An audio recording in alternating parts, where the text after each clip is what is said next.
Hello and welcome to another episode of the Omics Casts. My name is Roberto Vilella. Today we're going to be talking about fair data in genomics and bioinformatics. So what is fair data? Fair data is or are data which meet four standards of findability, accessibility, interoperability, and reusability.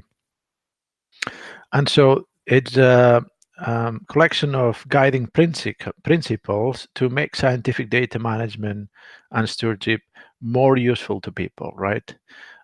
It's something that started in 2016 at the G20 Hangzhou meeting, where the G20 leaders issued a statement endorsing the application of fair data principles to research, right?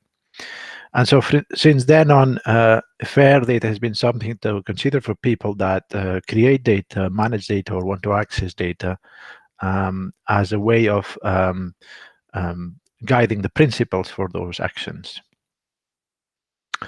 Now, the overview of fair data is that data has to be findable with global, unique, resolvable, persistent identifiers, machine actionable contextual information supporting the discovery of this data. It has to be accessible, clearly defined access protocol, clearly defined rules for authorization and authentication. It has to be interoperable, use shared vocabularies and ontologies, syntactically and semantically, machine accessible format, meaning not only it's someone who goes and manually reads through a document, an online document, it has to be machine accessible as well, very important. And finally, and probably the most important letter to my mind to the FAIR principles, reusable, with contextual information, allowing proper interpretation, and with a rich provenance of information, facilitating accurate citation. So a lot of this in my mind is about reusing scholarly results that have been produced in academia or have been produced in industry but released into the academic world, and being able to use that information in a meta-analysis type of way. And so there's been a tool published called FairShake, which attempts to provide an assessment of the fairness of data or data projects in a semi-automated way so that people can register into the system.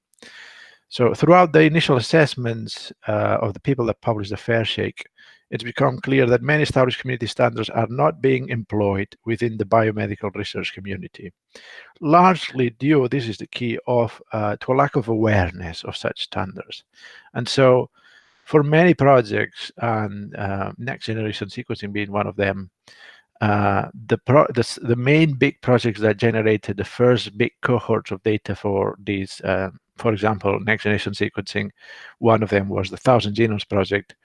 The standards were defined and utilized for that big project, and then everybody else was able to follow, see the utility of the standards, and abide by them.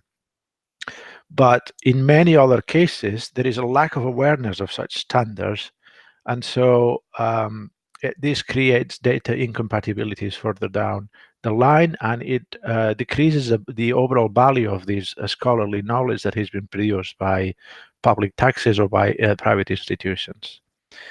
And so the FAIR metrics and the FairShake system is something that they have out there for the community so that they can automatically assess the fairness of a data set or a project that has delivered some data.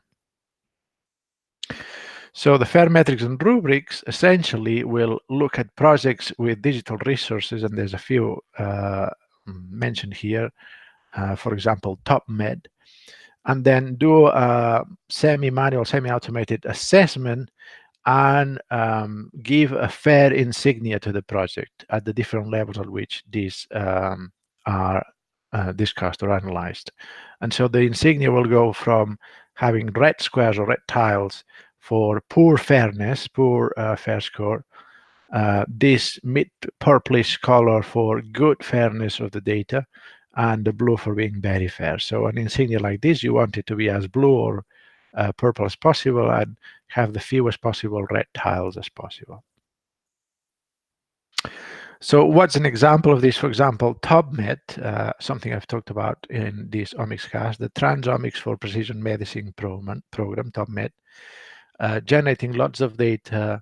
Currently, about 60,000 whole genome sequences have been produced through the sequencing of several individuals in this project. This is like 60 times or 30 to 60 times what the 1,000 Genomes project was a few years ago. So a large-scale project. There are associated digital objects to it, the different people contributing to this project, like the Framingham cohort, the COPD cohort, Women's Health Initiative, etc., etc.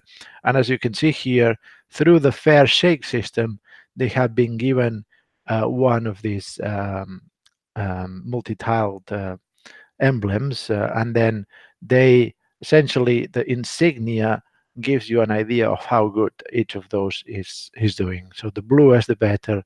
Here a bit more red, so more to do, more to work on to make it better.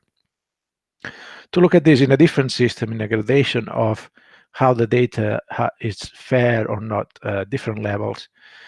For most of the data, people can download it, and then they can even contact the authors of the data. They can put it in context of an ontology, and they can have access to a description.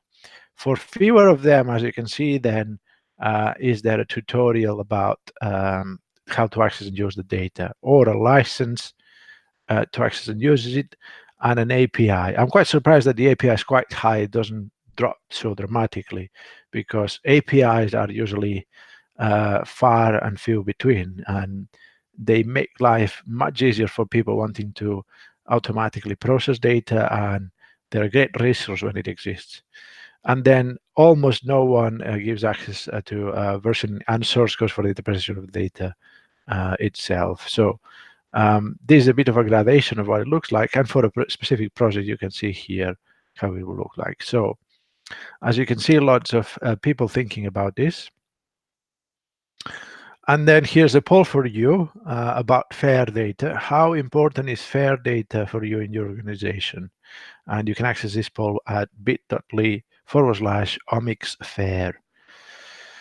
How important is fair data for you in your organization? Very important. We cannot ignore it to continue operating successfully. Moderately important, but we have a lot more to worry about. People that have immediate needs that need to worry. Others, we can ignore fair data for now, but keep in mind for mid-long-term future. Or are you in the position where you can safely ignore fair data principles now and in the future? If none of this is the position where you currently are in your organization, tick on the other and write your own. I hope you enjoyed this video cast about fair data, genomics, and bioinformatics. If you want to continue hearing about what I have to say about omics, you can follow me on Twitter, twitter.com/albertovilella. Contact me on LinkedIn if you want, Twitter at tinyurl.com/albertovilella LinkedIn. I'm happy to answer any questions you have via LinkedIn. This slide deck is available upon request, and you can click subscribe if you like this channel. And I hope you enjoyed this episode. Until the next episode, goodbye.